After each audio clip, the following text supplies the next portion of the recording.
Hi, my name's Karl Falk. I'm founder and CEO of a company called BotDoc.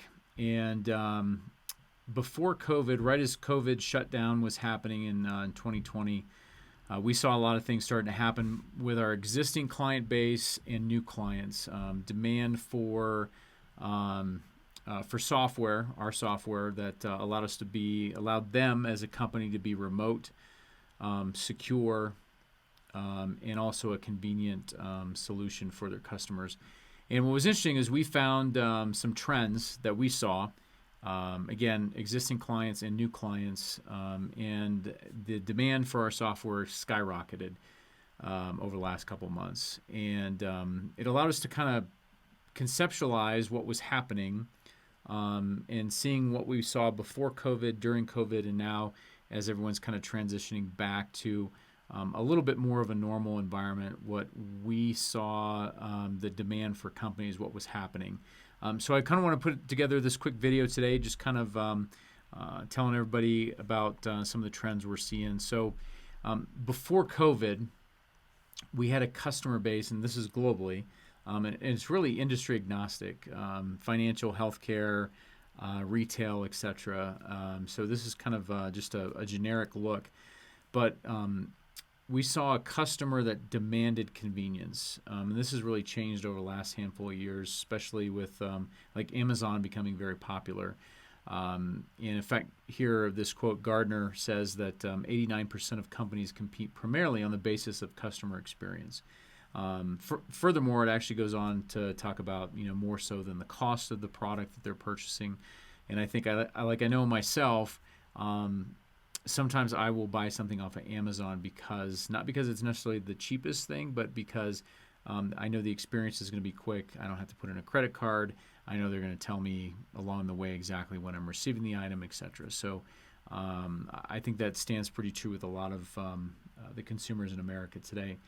And what's interesting is Bain actually reported also, they said that while 80% of companies believe they deliver a super consumer experience, only 8% of those customers actually agree. So there's a disconnect on what companies believe and how they're doing business and what their customers actually perceive. So again, this is pre-COVID. So now if we look at during COVID, the entire world was remote.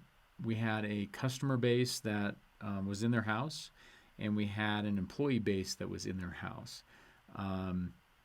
And the consumer got a taste of the future, a taste of a new digital experience. And I can tell you that once a consumer gets a taste of something, they crave it. Financial transactions, healthcare appointments were able to be done in your house, on your couch, in a robe, right? You didn't have to get dressed, you didn't have to get in a car, you didn't have to drive across town. Think about kids' appointments as well. They didn't have to go into an environment with a bunch of sick people.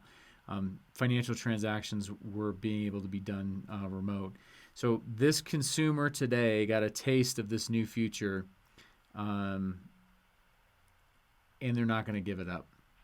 So even post-COVID, what we're going to see globally as trends is the smart companies will tailor to this new experience because the consumer is going to say, hey, hold on.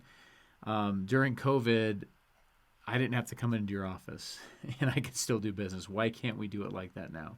So I think we're going to see more and more of that.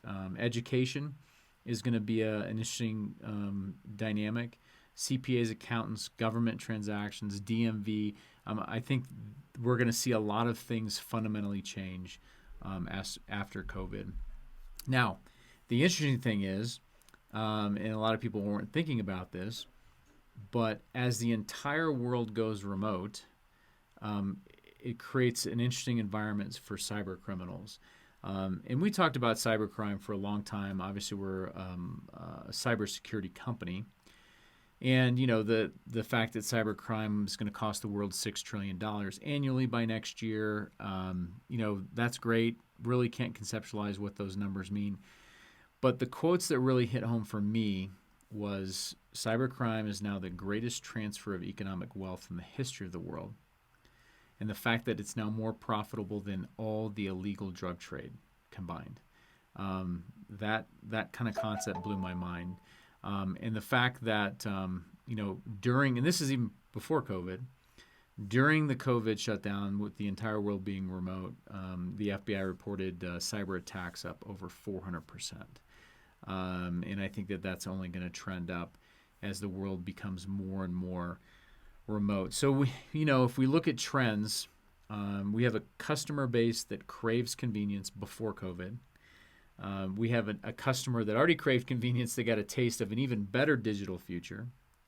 So what we're seeing, and this is demand from our current client base and new clients, is that everybody is shifting digital priorities on their timeline. This is everybody from small community banks that are using our tool, small medical facilities, all the way up to Fortune 100 companies that are leveraging our API for a more convenient and secure session with consumers. So we saw this demand spike. So, and even conversations with some new clients, they're saying that, hey, I've got more digital priorities on my roadmap in the near term than I ever did before. So I think what we're seeing is every smart company is basically stating that I never want to get caught off guard again if there ever is a shutdown in the future. There may not be one for years, but we realize that we have to have the ability to work in a digital environment. And you throw in cybercrime, right? Which is one of the greatest challenges we're facing as a global community. So what we have is we have a new norm, and I know some people don't like that term, the new norm, but anything that comes out in the future from any company, anything that touches the consumer base has to be secure, remote, and convenient, not just for their consumers, but also their employees. So what we see is a kind of a new future. And I think from my own perspective, I think digital priorities have been escalated because of COVID by 5 to 10 years.